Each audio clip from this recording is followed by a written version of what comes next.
BK tentang tahapan-tahapan perkembangan masa remaja.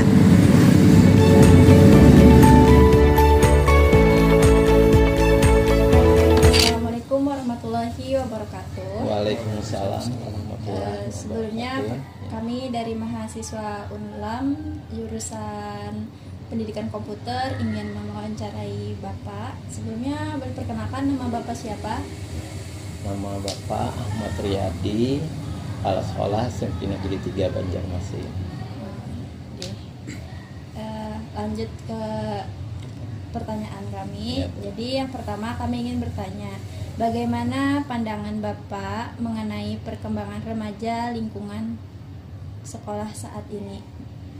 Perkembangan remaja di sekolah SMP Negeri 3 Banjarmasin khususnya sangat baik karena anak-anak sekarang, anak-anak Gen Z ya, kreativitasnya muncul, tidak malu-malu, artinya tingkat kemandiriannya itu sudah ada, bagus, keahlian juga sudah melek komputer, melek teknologi, sehingga mereka lebih menguasai dibanding anak-anak zaman dahulu. Itu mungkin. Lanjut, program apa saja yang diberikan sekolah untuk membantu perkembangan karakter dan mental siswa? Program yang diberikan sekolah itu ada program dari BP atau bimbingan konseling atau BP itu programnya ada, khususnya kami itu sekolah ramah anak, kemudian juga sekolah adiwiyata, kemudian juga ada sekolah siaga kependudukan, ada juga sekolah BNN, ada juga sekolah cinta rupiah. Itu banyak program-program yang kerjasama antara SMP Negeri 3 Banjarmasin dengan stakeholder lain di pemerintahan atau di masyarakat. Jadi programnya itu dalam pembentukan karakter anak. Pembentukan karakter anak. Kalau sekolah adiwiyata itu kan berhubungan dengan karakter bersih, lalu menanam, rajin terhadap yang memilah sampah. Itu kalau adiwiyata. Kalau siaga kependudukan, mereka jadi sadar pentingnya, artinya angka kelahiran. Mereka tahu kalau misalnya kita itu banyak angka kelahiran, apa yang akan terjadi. Kalau misalnya kurang angka kelahirannya, apa yang akan terjadi. Pendidikan dari kesiaga kependudukan itu sangat bagus untuk membentuk karakter anak. Ada juga misalnya dari BNN anti narkoba untuk menjaga anak-anak untuk masuk ke dalam narkoba, penyalahgunaan narkoba. Kemudian kalau untuk sekolah cinta rupiah itu siswa-siswi itu mereka jadi bijak dalam menggunakan uang, kemudian juga tidak merusak-rusak uang rupiah. Kemudian juga ada dari sekolah Taperda, itu kerjasama dengan Satpol PP. Jadi anak siswa-siswa remaja mereka jadi tahu bahwa yang tidak boleh di dalam masyarakat, yang boleh, yang melanggar aturan, yang tidak. Mungkin itu. Masih banyak lagi yang lain. Lalu pengaruh lingkungan pertemanan terhadap perkembangan siswa menurut Bapak gimana? Pastilah pengaruhnya besar sekali, khususnya di lingkungan SMP Negeri 3 Banjarmasin.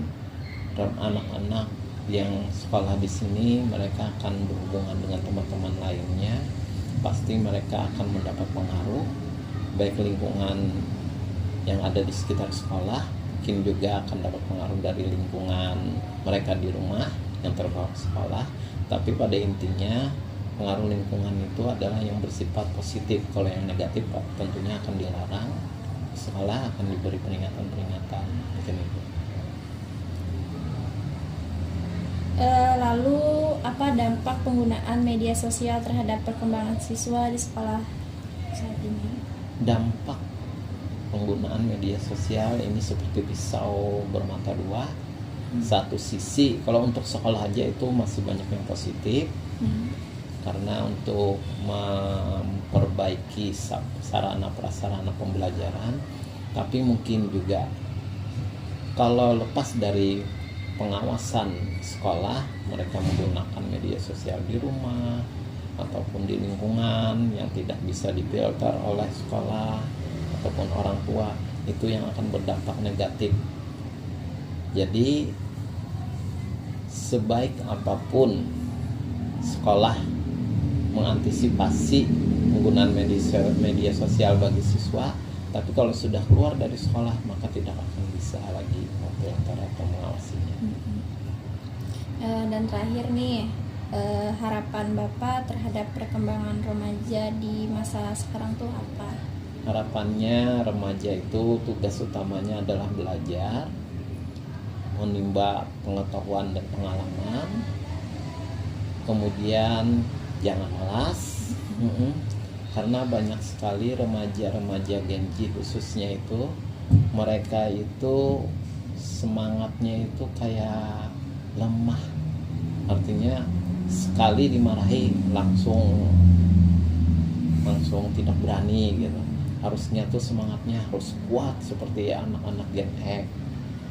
Jadi walaupun mereka sudah melek teknologi, tapi mereka dalam soal adat karakter itu masih tidak bisa memfilter dari pengaruh teknologi, sehingga kadang-kadang mereka bersikap itu agak kurang sopan, lalu tradisi lama yang ada di istiadat yang baik itu sudah mulai dilupakan. Yang muncul kadang-kadang adalah adat istiadat yang di mata orang-orang dulu itu adalah kurang positif, itu yang lebih cepat dipiralkan mereka. Mungkin itu. Jadi harapannya supaya generasi muda yang akan datang ini lebih jeli, tidak melupakan adat istiadat, baik dalam karakter, mungkin itu. Sekian. Sudah. Sekian itu aja pertanyaan dari kami. Ya, terima kasih. Baik Bu, Assalamualaikum warahmatullahi wabarakatuh. Jadi kami dari Prodi Pendidikan Komputer izin mewawancarai Ibu tentang tahapan-tahapan perkembangan remaja, Bu. Oke, Ibu kenalkan dulu lah, Ibu Isti, guru BK SMP Negeri 3 Banjarmasin. Untuk pertanyaan pertama, Bu, nah menurut Pian nih, bagaimana tahapan perkembangan masa remaja mempengaruhi perilaku, emosi, dan cara berpikir siswa di lingkungan sekolah? Kami kalau idealnya tuh biasanya lah satu jenjang itu satu orang guru BK nih. Tapi mungkin setelah tahun ajaran yang sebentar lagi ini kami mungkin 2 orang aja nih di sini. Jadi dengan 700 lebih siswa,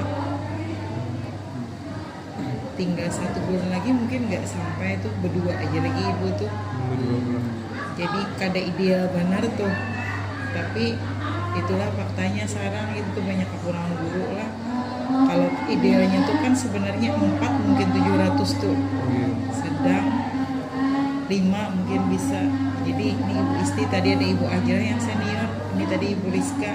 Tapi kami ini minta maaf Ibu Ella menghadapi akan gitu nah. Masing-masing bisi tugas. Soalnya Ibu Ajra yang senior menyerahkan ke Ibu Rajen. Ada Ibu Rizka nih hanya residenan. Bukannya karena Ibu lebih tahu, adalah Ibu ada tawas paling awas Ibu Ajra nih. Cuma sidin sudah parah. Jadi Ibu coba jawab nih lah. Jadi tahapan perkembangan itu sangat mempengaruhi terhadap siswa. Makanya teori itu kan banyak bujurinya tuh. Dan SMP ini kan kalau menurut tahapannya tuh kalau Ibu ada salah dikoreksi nih pra remaja loh. Nah, belum remaja lagi. Jadi pencarian jati diri itu dasar bujur-bujur di SMP ini. Kalau di SMA tuh masih juga SMA tuh, cuma SMA tuh biasanya kelihatan sudah mazhabnya. Kalau ini kan belum lagi nya. Kelas 7 tuh kan biasanya adaptasi dulunya, kalau kelas 8 tuh yang biasanya Pak kelihatan ya orang banjir tuh mengurak bulu, mengurak kalar. Kalau 9 tuh rata-ratanya sudah mencari posisi aman lah, nyandak ujian, ya pencitraan juga tuh tidak bermasalah. Jadi di kelas 8 tuh, kalau kelas 7 tuh biasanya adaptasi Pak. Beda kan lo SD lawan. Tapi rata-rata memang SMP ini circle Bang mempengaruhi lah. Karena kan kalau SD ke bawah tuh itu tuh kan keluarga tuh. Kalau sudah SMP ini memang faktor eksternal, terutama circle. Jadi bila circle-nya tuh baik yang memilih, biasanya bagus. Biasanya kalau ada kayak itu tuh Bang, itu penyebabnya gitu yang kemunculan di sikapnya, perilakunya tuh. Tapi memang kan lepas juga Bang dari guru-guru di sinilah selama jam 7:30 sampai hampir jam 4 tuh pasti Bang. Tapi tetap letupan-letupan tuh kelihatan kalau di rumah tuh kontrol mamanya, abahnya kada baik atau kada maksimal, tetap muncul letupan-letupan tuh. Walaupun guru ini kan istilahnya ada beberapa trigger juga lah yang memicu kehati-hatian. Artinya apalah intervensinya tuh kadakawa adalah pemicu triggernya tuh macam-macam, kada boleh sentuhan fisik, bahasanya harus santun. Kalau mama abahnya di rumah tuh kan ibu rasa tuh walaupun jamnya tuh kurang, istilahnya kurang apalah, kan kalau di jam di rumah tuh jam 4 lah taruhlah paling cepat sampai di rumah, sampai subuh terpanjang Bang lah kalau durasi, tapi kualitasnya lebih berkualitas di kami lah, karena kan buahnya banyak guring tuh, jam guring kan sudah uyuk. Jadi memang guru, tapi guru tadi kelemahannya intervensi itu kada, aksesnya itu kada seluas mama abahnya. Walaupun kita tahu zaman sekarang tuh abah mama pun bisa aja ada payung hukumnya bila bisa sentuhan fisik apa tuh bisa dituntut juga. Jadi sebenarnya itulah yang terjadi perbedaan antara dulu sama wahini itu. Nah mungkin pian generasi pian itu termasuk wahini lah, ada ibu termasuk dulu lah, beda degradasi moral, perbedaan pola asuh itu udah serbujur lain karena dari kebijakan pemerintah seorang kan sudah, walaupun memang bujur seorang siswa tuh inya berkelakuan baik atau buruk tuh memang harus dari dalam dirinya, disiplin positif, bukan karena dipaksa. Tapi ada dulu tuh ada kombinasi lah, memang dulu tuh ada paksaan kan, guru boleh memukul apa, itu mungkin yang mengolah murid itu tuh lebih apalah, lebih taat gitu. Nah ada ketakutan, ada kesadaran, jadi kombinasinya tuh dua. Kalau ini tuh kan ketakutan tuh kan ada takutan di guru. Bisa tinggal melapor. Iya kan itulah. Jadi memang sangat mempengaruhi. Kalau fase-fase perkembangan itu sangat mempengaruhi, dan itu banyak bujurnya karena SMA tuh ada pulang. Bukan berarti SMP ini lebih rumit pada SMA. SMA nya kan kada, masing-masing tuh ada segmennya. Sama kayak pian kuliah tuh pian tahu kan. Pian seorang tuh yang tahu kayak apa perkembangan pian tuh. Hendak disambut. Cuman biasanya kalau mahasiswa ini sudah berbuhul Bang. Orang mempengaruhi itu kada seberapa cepat resistensinya tuh, nah berapa persen tuh ada. Kalau SMP SMA ini lebih banyak resistensinya tuh, kemungkinan untuk berubah dipengaruhi orang tuh lebih banyak SMP SMA.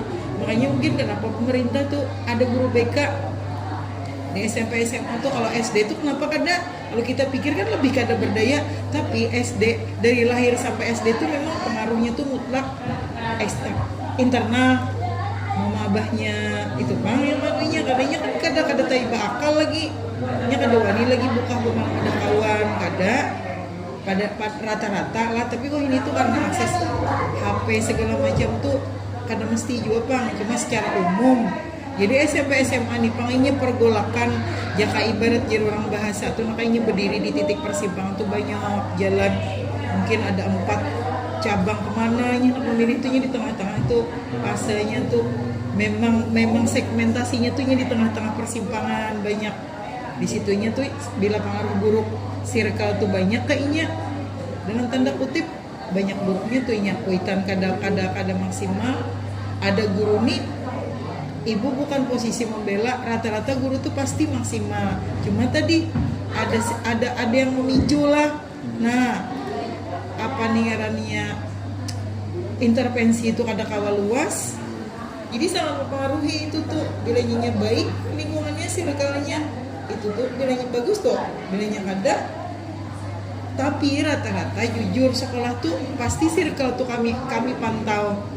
Nah yang parah tuh biasanya di luarnya, circle yang di luar, yang dibentuk di luar. Walaupun mungkin aja orangnya di sekolahan juga, tapi gayanya begaul tuh di luar itu tuh.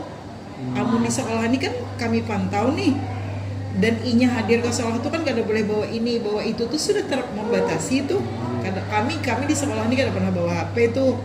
Nah tuh coba bayangkan membawa HP, apalagi kayak yang macam-macam. Kami kada boleh pakai gincu apa segala macam. Coba bayangkan kalau kada dibatasi. Tapi itu pun ada aja biasanya yang melanggar aturan. Cuman memang karena kita sudah punya aturan, ada juga sanksinya. Sanksi itu dalam tanda kutip yang positif lah, karena kita ramah anak nih. Kada boleh lagi kan yang macam-macam.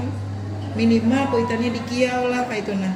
Atau mungkin inya dipertemukan dengan wakasek lah, itu kan membuat inya tuh oh ini aku nih kayak itu nah, beciri juga nih kayak itu nah, jangan orang tuh yang beciri.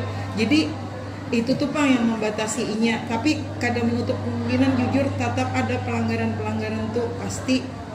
Itulah BK, itulah manusia. Kalau-kalaunya pelajaran kan itu nilai lah. Kalau kami ini BK ini kan sikap. Jadi memang pasti ada berapa persen. Tapi alhamdulillah Bang secara umum di SMP 3 ini kawa aja lah. Diredam, dirubah sedikit demi sedikit. Tapi memang ada sama setiap individu tuh berubahnya. Lanjut pula. Iya.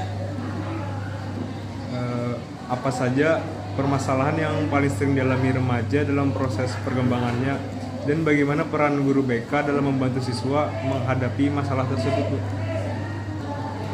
Iya, motivasi biasanya rata-rata anak-anak tuh inya kada sadar bahwa setiap dalam diri itu harus ada bahan bakar kan. Kalau kita bahasa nyamannya itu bahan bakar lah.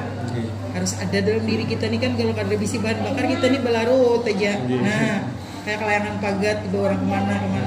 Kalau kita bisi bahan bakar tuh kan, bahan bakar tuh aja kan ada 4 macam loh. Ada yang 2 internal, ada 2 eksternal. Nah, kalau eksternal tuh yang paling rendah lah 2 tuh karena paksaan, ketakutan.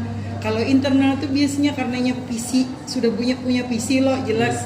Atau yang lebih tinggi lagi kalau piramid tuh makna. Nah, kalau sudahnya religiusnya tinggi, bahwa aku sekolah ini memang dari aku lahir di dunia memang wajib belajar sampai ke kubur. Nah, itu kan sampai dipanggil. Jadi bahan bakar itulah yang membedakan masing-masing siswa tuh biasanya itu motivasi Pang yang paling banyak. Ada juga Pang yang lain-lain kayak faktor rumah tangga, abahnya, ekonomi, tapi itu tuh sedikit aja. Biasanya motivasi Pang yang masalah PR lah, inya ada tapi mau turun lah. Tapi motivasi itu ya tadi macam-macamnya. Asal sebabnya tuh sebenarnya kan yang membuat inya tuh berubah tuh bahan bakar, tapi sebabnya tuh juga macam-macam. Ada yang abah mamanya tadi rumah tangga, ekonomi, macam-macam. Itulah SMP 3 700 siswa, kadang mungkin satu macam aja kan, tapi yang paling banyak tadi tuh motivasi biasanya. Baik, Bu. Itulah bagaimana pengaruh lingkungan, pertemanan, dan media sosial terhadap perkembangan kepribadian serta kesehatan mental remaja saat ini, Bu? Sangat berpengaruh. Bu. Itu lagi sama mirip kayak circle tuh. Kayak apa yang memanfaatkan gadgetnya tuh. Nah, positif kada? Kalau inya banyak positifnya, kelihatan juga di dirinya, gasan belajarnya. Mungkin ia rancak mengakses. Bawaan dari diri sendiri. Iya, mengakses mungkin untuk belajar kayak ChatGPT kah, apakah yang negatif, yang positif, tapi kebalikannya yang negatif itu tuh ada kadang kesendiriannya sorangan, ada kadang inya bersirkel juga, membuli kawanannya, sangat. Makanya beda bahari lawan ini tuh itu tadi gadget ini, keberadaan gadget tuh Bang luar biasa. Jangan kan kita yang tuh kaget lihat di TV. Jadi kenapa SMP 3 tuh kadang membayangkan membawa HP? Ibu kadang membayangkan ibu bisa sampai jadi guru BK. Ibu kadang pernah ada di rapat anak diadakan aturan, jadi ibu ambil itu jadi guru mapel aja, atau ibu mau taksi aja karena kalau pas suara buahnya yang kadang membawa nih aja muncul letupan-letupannya di sekolahan. Padahal ini tuh di rumah lo nya yang pemanfaatan gadget yang kada yang dalam tanda kutip nih latupannya muncul di sekolah tuh ini bakal lahi apa, padahal awal mulanya tuh dari gadget tuh, padahal kan ada di pinggul tidur di sini nih. Jadi di sini bisa membawa gadget tuh, membawa HP tuh, tapi sesuai kebutuhan pelajaran. Misalkan ada dibutuhkan bawa, tapi itu kan tanggung jawab guru mapelnya biasanya atau minimal ke wali kelas. Jadi dititip tuh ketikanya penggunaan jam pelajarannya. Jadi pakainya setelah itu kada boleh lagi. Tapi Itu pun kadang-kadang ada aja yang ketahuan bahwa makanya ada biasanya kami secara periodik tuh ada razia biasanya. Ada kami mengadakan razia macam-macam tuh bila memang ada tanda-tanda marak membawa HP sudah tuh ada tuh razia. tapi misalnya yang murid nih rumahnya jauh gitu, berarti membawa HP itu disimpan ke wali kelas gitu loh. Kami itu sebenarnya kada ada alasan bang bawa HP karena jadwal sekolah tuh sudah ada.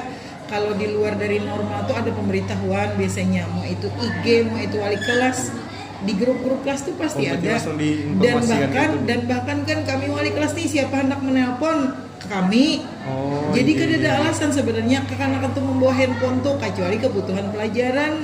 Ada juga di kantin sana tuh kita hendak berbayar, boleh nelpon, ada disediakan juga tuh berbayar. Kalau kada bayar mun ibu tuh lah, murid ibu siapa kah? Hendak nelpon ibu, boleh, hendak WA boleh. Jadi sebenarnya kada ada.